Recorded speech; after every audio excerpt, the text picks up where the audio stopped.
At ease. It's your boy Soul Immortal. So this is going to be part 2 of how kings move, right? More partners, more problems. And that's just a longer way of me talking about pump and dump that brothers inquire about a lot, right? But before that, I kind of want to talk about something else real quick, right? So I remember on my first tour in the Middle East, I was in Kuwait. And I was at Camp Doha, and I was working with these brothers. These brothers, I believe they were from Sudan or from somewhere else. And I would see these brothers walk to prayer back when I was practicing Islam. These brothers would be walking to prayer every day, and I would just see these two men, holding hands and swinging hands, and one might put his head on the other one's shoulder, and they would come in, and we would pray, and afterwards we would just fellowship. And these were some cool cats, man. We would laugh and talk about all this stuff. And one day the brother said something about his kids back home.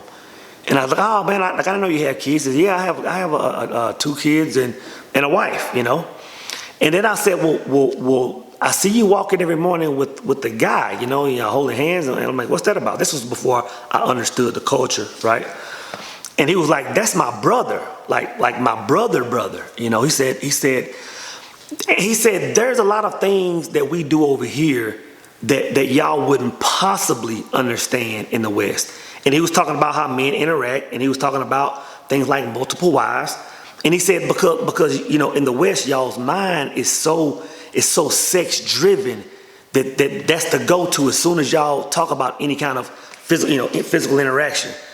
And I thought about that when I was reading a few of the comments from the video that I posted yesterday. That sometimes I can try to relay something, and that our minds are so westernized that it really can't grasp what I'm trying to say to you guys. Like one sister said, and I remember pinning this one on the video, so it's the one at the very top if you want to go check it out. The young lady asked, she said, I could never trust a man with all female friends, right? So the thing that threw me for a loop is, so I'm talking about spending time with friends, women, female friends, platonic, right? We're exchanging both on a mental level, on a spiritual level, non-physical. They're elevating my life. I'm returning the same, and she somehow finds a problem with that. And in my mind, I'm thinking, well, maybe it's just the raw interaction between man and woman. Alone is what sends someone there. But I just can't understand how a group of single people, male or female, can't interact without someone seeing it as a negative. And I think that's a Western thing, right? And then a couple of young brothers said, hey, you know what? Soul is just pandering to women. And I'm glad they said that, right? Because this is the deal. This is the deal on that right there. So I have a good number of women in my inbox, in my DM, younger women, I'm talking about 30 years old and below, that are always asking me about younger men. They're like, well, what do I need to do to get a man? And why and why this?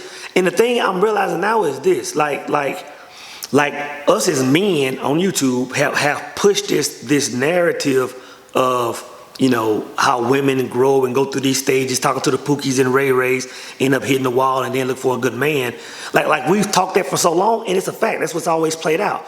But I'm seeing now that younger women are listening to that, and they're saying, you know what? I don't want to go down that road. Like I hear what you guys have been saying for 3, 4, 5 years, and I want to change. I want to change it up. But the thing is, now that these young women are trying to get with these young men, these young men are still, like I mentioned in the other videos, still looking through old lenses. So brother, I'm not pandering. I'm not pandering to women. I'm trying to give you the game. Because see, these women are trying to get with you brothers, but you brothers are so caught up in what you've heard the OGs say for so long that you can't look at life for through your own lenses. So brother, there's absolutely no reason for me to pander to women. I mean, my ducks are in a row. My ships are sailing straight. So I'm just trying to give you young brothers the game, man. That's all that is. And then one sister said something about, at the end of that video, I said that when a man has these friends, he has these relationships, platonic. I said at some point, some of you brothers are going to, decide to have girlfriends, have significant others, wives, whatever you want to call that. I said, and at that point, these women will start to just gracefully fall away. And the sister somehow took offense to that, but maybe I need to clarify what I mean, right? So the women that I'm talking about, I interact with. I'm not talking about some legion of women. I'm specifically talking about 3 women to be exact that have been in my life for a long time that are impactful to my life, right? And if you listen to my videos, you hear me talking about these women. You hear me talk about Phoenix. You've heard me talk about Callie, who's helping me on a big project right now. But when one friend I don't talk about is one friend that I've been knowing since I was young, very young. Grew up in the same neighborhood. Her and I have been friends since day one, right? All the way through the years, her and I would just always kick it as cool. Never try to shoot my shot, just cool, right? When I got married, the day before I got married, her and I chopped it up on the phone talking about future. Not only did she come to my wedding, we took all kinds of pictures at the reception, back in the days. And from the date of my reception forward, I didn't talk to her for 10 years. That's what I mean by gracefully falling away. Like if I have a friend, female friend, and her and I are just friends, if she gets in a relationship, I just automatically fall back, and vice versa. But because people of understanding know that, hey, you know what? This exchange of information we have, if you're in a situation, then it needs to be directed that way. So that's what I mean by gracefully falling back.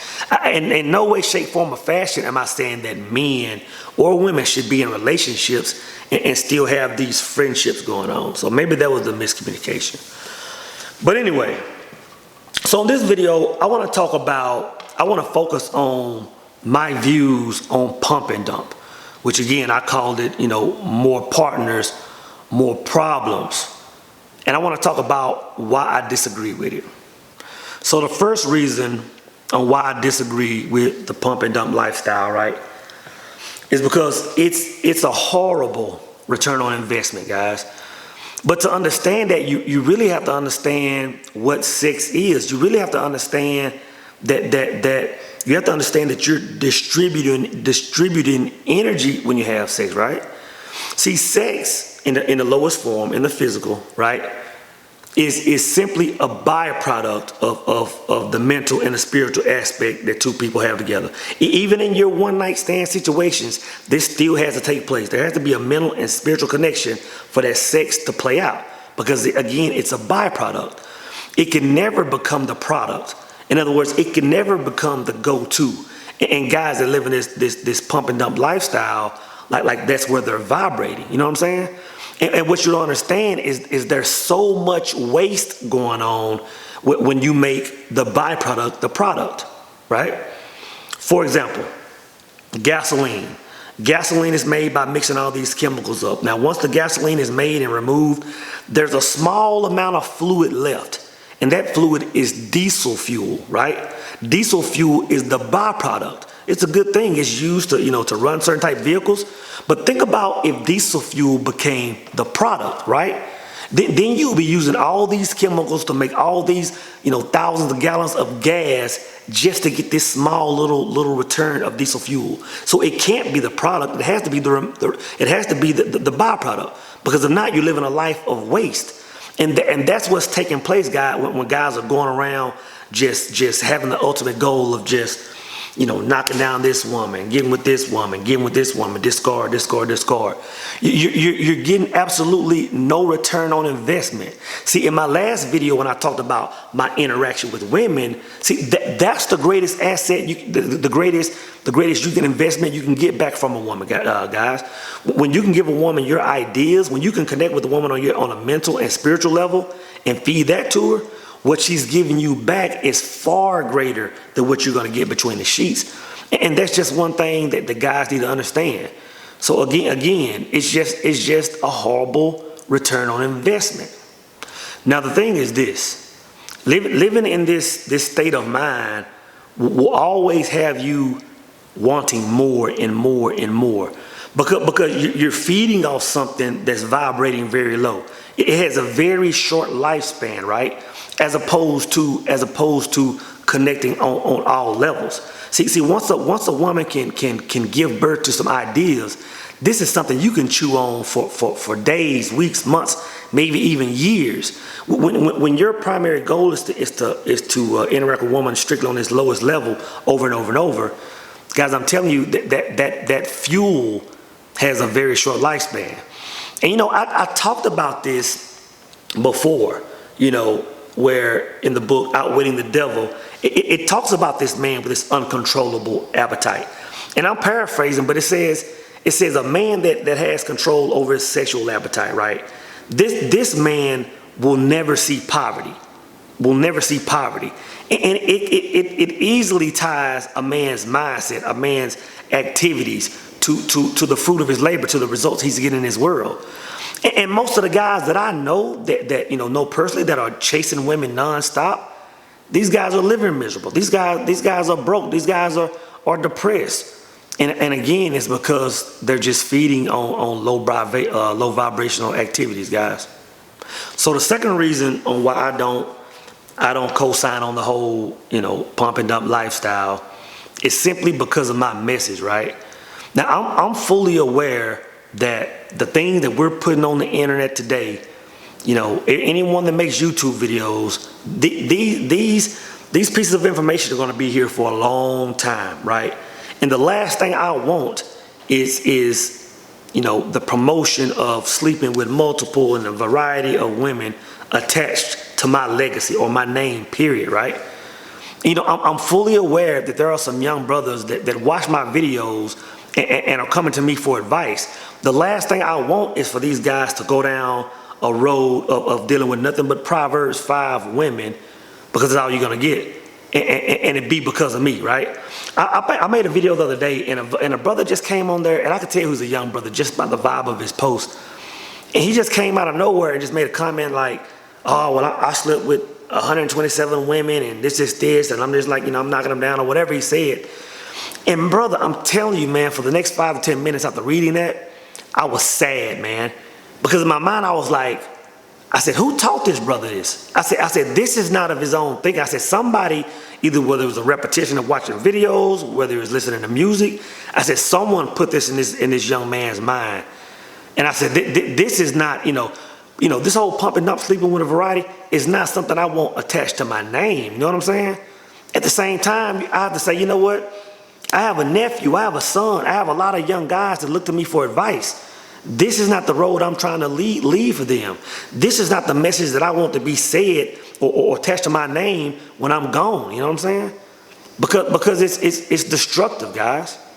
So again, my number 2 reason is simply because it corrupts my overall message. Now the third reason on why I don't support the whole pumping up lifestyle is because it would simply alter my energy. It would simply alter my God mode. You know what I'm saying? So you have to understand that when a brother is in a pump and dump mindset, there's a whole vibe associated with that. Even as far as just your interaction with a woman, there's a whole vibe associated with that. See, when a lot of brothers are getting taken or getting ran through for their bag and all this stuff, it's because of that energy. See, by me living a life where I'm in control of my sexual appetite, it keeps me amongst the upper echelon of women, because a woman knows that if she's gonna come and interact with me, she has to be more than a cute butt and a smile. You know what I'm saying? See, some of you brothers will meet these young ladies, man, and they bad, and they'll send you a few butt pics or whatever they send you, and you're gone. You're long gone. They got you by the bootstraps. You know what I'm saying? We have to get out of that mentality, guys. We have to get out of that mentality. And I know that when we meet a woman, when you meet a woman for the first time and you're attracted to her, it's strictly based on physical, because that's how we're made, right?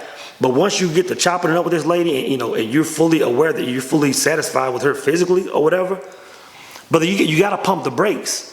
You got to figure out what that mind do. You know what I'm saying? Because that's where your greatest benefit is going to come from. See, again, you guys are on the hunt for diesel fuel, instead of the gasoline, guys. You have to remember that sex on the mental and the spiritual level is the product. The activity in the third dimension is always secondary, guys. Eddie!